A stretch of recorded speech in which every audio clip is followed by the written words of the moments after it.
And the number one prospect, Bubba Chandler, he was viewed as a two-way, two-sport recruit coming out of high school. Bubba Chandler he turned down the opportunity to play quarterback at Clemson, and maybe they might have needed him after DJ Wangalele didn't perform very well and was one of the worst Power 5 quarterbacks I've ever seen. Bubba Chandler might have been, a much better option there, but we're very lucky that he decided to pick baseball because we're talking about a 60 fastball. I talked to someone within the Pirates organization. I was like 70, or he's like 60 because it's more comfortably 96 to 98, touches down to 94. The velocity sort of does take a little bit of a dip sometimes. We're talking about a good athlete. He's got everything that you want on the mound. He's got an above average curveball, plus slider, above average changeup, above average command. Bubba Chandler is probably the third best pitching prospect in my mind, removing Roki Sasaki because I don't view him as a prospect.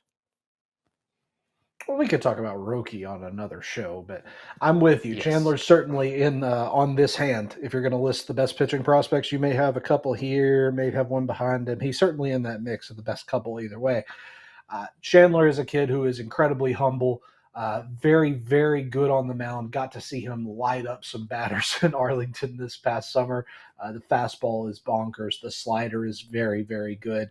It's solid command, and I got to give credit to my man, Rhys, who wrote the scouting report for Chandler. He said he could very well break camp with the Pirates, be kind of what Jared Jones is, except a little bit better. So credit to Rhys from the Prospects Live team. He did a good one, and I think in fantasy teams, your window is slammed shut. At this point, you're going to have to make a big trade to get Bubba Chandler. In redraft, though, maybe invest a decent pick, maybe somewhere in that 17 to 20 range even. I think you could see some dividends paid off.